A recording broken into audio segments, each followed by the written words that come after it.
So Mike, considering how important it is for small businesses to be online these days, is it getting more dangerous for them to do business? It is getting more dangerous. A recent survey that we undertook, we found that almost half of Australian small medium businesses have had a cyber attack or a data breach that's involved a current employee or sometimes an ex-employee. And if you consider that we're also detecting close to 140,000 new attacks per day, it's a challenging landscape. And what are the biggest or sort of most common issues facing small business security? Some could be as simple as an employee that goes to a website, maybe without the right type of security on their system. They could get an email, so they fall for an email scam. It could be financially motivated, so they lose the business's banking information. It could be something a little bit more serious, like a data breach. They've lost a device, didn't have security, they've lost a hard drive or a mobile phone as an example. And what happens if a small business does get compromised by a cyber attack? Do they even know that it's happened to them? Really depends on the type of attack. If you get an email and you click on a link, you may know pretty quickly that something's happened to you. Some of the financial scams that are going around at the moment, you may not know that you've had an issue for 6 to 12 months sometimes. Now, we've seen extreme cases where people have had issues that have taken 3 to 5 years to determine that they've had a problem. Wow, I mean, with all this in mind, what are the essential steps that businesses must take to protect themselves? We need to take a pragmatic approach and make sure all of our users are educated. Know what's important to your business, know where your data is, who has access to your data, and make sure all the devices that you use to connect to that data are safe and secure. And what about this age-old question, Mac versus PC? Mac has a reputation of being more secure. Is that true in this day and age, and should you take different precautions depending on which platform you're on? It's not true. I'm a Mac user myself, but I make sure that the device is secure. And if we look at the way attackers are motivated, they look for platforms where people think, oh, it's safe, it's secure, there may not be any issues. So they look to target these types of devices because, again, there may be a great chance that there's no security on there. So you definitely need to secure those platforms. And I know businesses love their mobile devices being able to work from anywhere, so tablets and smartphones. I mean, how does that change the landscape for protecting your business, and what should businesses do? There's massive convenience, absolutely, with using those devices, but there can be an issue.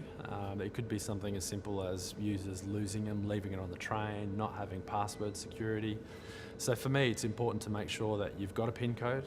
It's important to make sure that you can't just swipe and get onto those devices. And then depending on the device, you may need some security. Some don't, some do. Just know what your users are using and then secure them appropriately. So which is more secure, local NAS storage or in the cloud storage?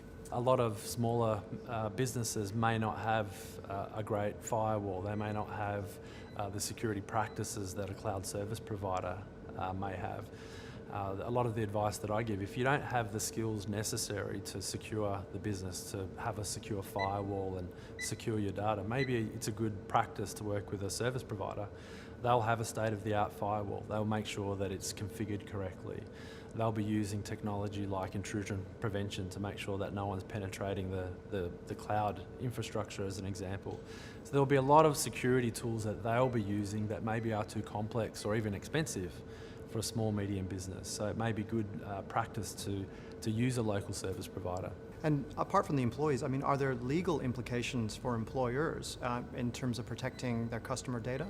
If you're making transactions and your customers are buying product through your website, there's certain types of security that is just mandatory. You have to roll it out. And you need to make sure that you don't lose any of your customer data. It could be an impact to your business both financially and from a reputation perspective. And considering that small businesses wouldn't always have the resources and IT departments of large businesses, do you think they make themselves easy targets, or are there things they should or shouldn't be doing? Well, that's the challenge. A cyber criminal, when they're developing an attack, when they're trying to target a victim, sometimes it's too hard for them to focus on the larger enterprise or for a bank. It's easier them to go for what they consider a soft target. And a small, medium business may not have the right type of security, so it's easier for the criminals. So it makes businesses a pretty attractive target. And so if a business wants to add internet security software, so what are the things that they should be looking for to find a package that's right for them? Well, I think for me, it needs to be easy. It needs to be easy for them to use. And you need to take a pragmatic view from a cost perspective. It doesn't have to be expensive. I think you need to know what your data is, where your data sits, what type of devices you use, and then pick the right type of security for the organisation. And look, I know there's free antivirus packages and internet security packages out there. I mean, are these kind of worth doing, or should you focus on one that you pay for? I think the short answer is if you're going to do nothing, you should use one of those security packages. It's better than making sure, or it's better to have some sort of security. The reason why I say that you need to spend a little bit of money and get a paid for solution is they have a lot easier management. So to deploy them, it can be a lot more simple. Their detection rates and their ability to stop attacks many times are a lot better than the free versions.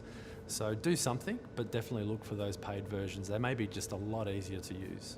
And if you want to buy internet security software, do you have to go into a store these days, or is it something you can do online? Absolutely not. You don't have to go to a store. And I think for a small, medium business, a lot of cloud-based security makes a lot of sense. It's easier to get access to. It's easier to manage. There's a lot of cloud security providers that will actually manage the entire solution start to finish. So security has to be easy and it has to be cheap, especially for a smaller business.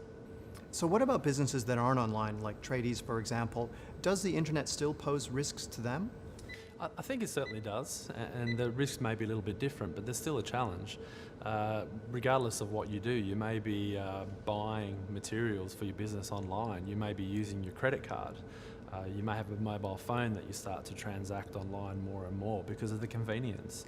And that's where a lot of the issues come into play. That's where a lot of the scammers will find a way to target those sorts of internet users, because there's a good chance that they may have no security at all. So they're an even softer target in some ways. Now imagine being a security expert, you've seen a lot of really poor examples of taking care of your business's security, like using USB keys in the wrong way. What are some examples? Well, USB keys is an interesting one because there's a couple of ways of looking at that. It's an easy way to lose data. The convenience of sticking in a thumb drive, moving data onto the device so you can use it at home, and you lose it on the train or you lose it on the way to work. But what we are seeing is it's also a great way to attack an organisation. If you leave a USB key in the car park with some malicious software on it, somebody picks it up, they're going to stick it into the device. So we've seen some of the most complex and severe cyber attacks around the world have started because people find a thumb drive, or they get a thumb drive at an event, they don't know what's on it, and they stick it in the device. Other examples, people leave DVDs in the front seat of the plane that they're in. So you really just need to make sure all the devices that you use are safe and secure. As we become more and more mobile, that becomes even more critically important. You don't want to leave an iPad or an iPhone or something on the train, as an example, that has no security, because there's a lot of data that can be stored on these devices. Now I know there's some changes with the Privacy Act which are going to come in play early next year. Can you tell us a bit more about that and how small businesses should be aware? There's quite a number of different changes coming into the Privacy Act, and the way that we need to store and secure information will change. The way we need to work with our users or our customers if we do lose information is slowly changing. I think there's some great regulation that will help in many ways. I think for any size organisation, you need to be aware of those changes, especially if you're dealing with and storing customer information. The way that you secure that information and the way that you handle financial transactions is going to become a lot more important to understand what those changes involve. So my advice is work with your security provider, understand what those regulatory changes look like, and then make adjustments accordingly in your business.